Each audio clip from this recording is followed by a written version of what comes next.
Okay sa ato ang mga kahigalaan, Luzon, Visayas, ug Mindanao. Maayong gabi kanatong tanan ug sa ato ang mga kaigsunan sa laing-laing lugar o sa laing-laing planeta. Maayong gabi kanatong tanan. Okay? So, karon kwento-kwento ra sa ta kay murag kapoy na magkanta. So, kwento-kwento na sa ta. Stingan na to og kwento ug nabatay ka kwento. So, magkwentuhan muna tayo, no? Itong kwento na to tungkol to sa walang kwenta, no? Lingaw-lingaw lang sa gikapoy nagikan sa trabaho sa katong bag-o pa na ni hapon, no?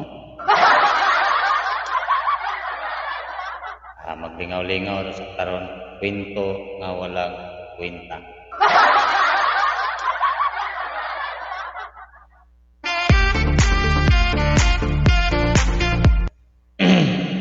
So ato nang sugdan,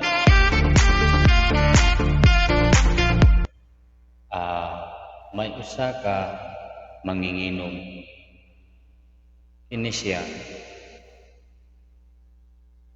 wala ni trabaho, gasigi na lang o tambay sa ilahang balay, no?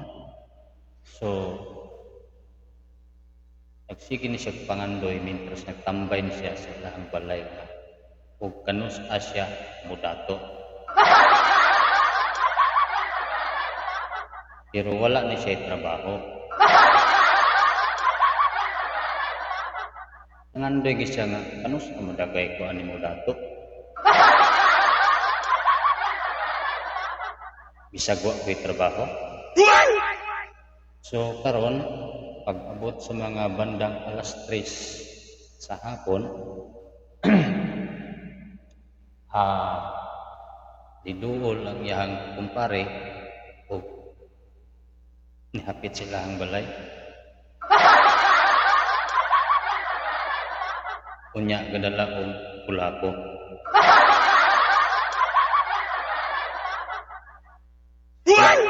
Kulako ba? Sa kulating. Kulating may tawag na suban. So ngayon, paglapit sa kaibigan niya, sabi ni kaibigan, "Pare, ano bang ginagawa mo ngayon?" Sabi naman na kaibigan niya na nandoon sa bahay lang nakatambay. Ito pare, nakatambay kasi wala akong trabaho.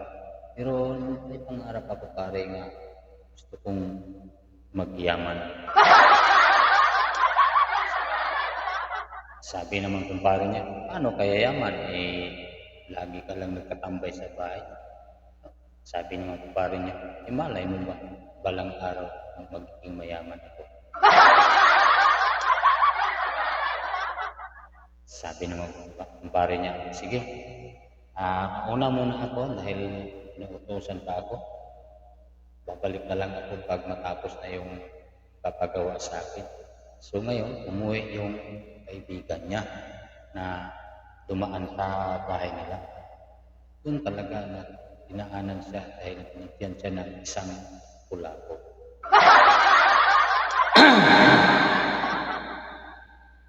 Kumuha siya ng baso doon sa kusina nila, tapos yung bahay nila nasa bundok doon, bundok talaga. Ngayon, mayroong malaking puno na tinatawag na, kung sa Bisaya yun, dalakit. Yung tawag naman sa Tagalog ay balite. Yung mayroong nakatira daw na pag Ewan ko, basta kayo yun ang sinasabi nila may nakatira. Ngayon, hinaharap niya yung ano, yung puno sa balite, sabi niya, "Shit, eh, bumaba ka na dyan, inuman tayo." Siya. Pero, mayroon siyang sinuot sa kanyang mata. Ang sinuot sa kanyang mata ay yung tinatawag na shade, shade or salamin ba? Salamin? Yung sa ano, salamin. Aso, hindi yung tunay na salamin. Ang ginagawa niya, lukay na walang samin. So, ano lang, kung sa Bisaya pa, antipara nga walang salamin. Sabi ng mga engkanto, nakikita kaya ako nito dahil tinatawag akong pinapainom. Sabi naman ng lasinggero, "Shit! Diyan, bumaba ka dito, mag-inuman tayo." Ngayon, bumaba talaga, nagpapakita talaga sa kanya. Dahil sabi ng engkanto, nakikita yata niya. Bumaba na ako. Ngayon, sa'yo, binigyan uminom naman yung engkanto. Hanggang sa nagkatagalan, medyo nalasing na yung engkanto. Sabi naman yung engkanto, "Bakit mo ako nakikita?" Sabi naman yung tambay, "Wala ka bang tiwala sa antipara ko?" Yung shade ko na na parang ginawa lang na lukay na galing sa dahon ng niyog. Ibang klase pala yung antipara mo. May power pala yun. Sabi namang tambay, "Oo, nakikita kita eh." Kaya yun, di nalasing na yung engkanto, sabi niya, magpalit tayo. Sabi naman yung tambay, bakit ko pagpapalit ko yung antipara ko may may agimat to. Baka yung antipara mo walang agimat yun. Sabi naman yung engkanto, kahit anong ihihiling mo dyan, ibibigay yan. Sabi naman yung tambay, talaga? Sabi ng engkanto, oo.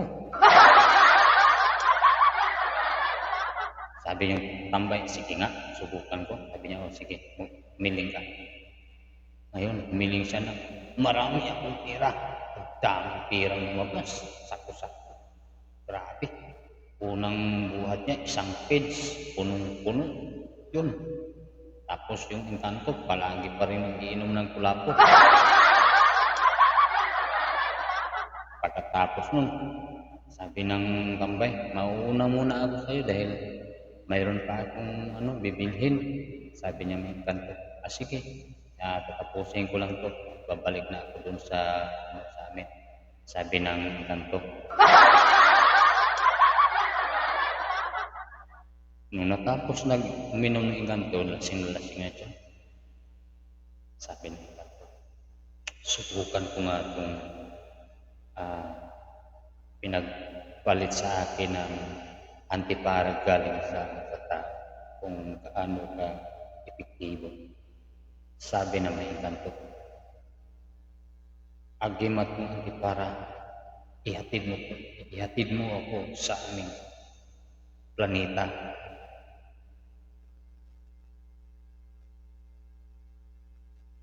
Nakatulala siya. Bakit walang nangyari? Sabi ng engkanto, uulitin ko. Agimat kong antipara, ihahatid mo po ako sa aking planeta. Wala pa rin. Sabi ng engkanto, parang naisahan ako nun.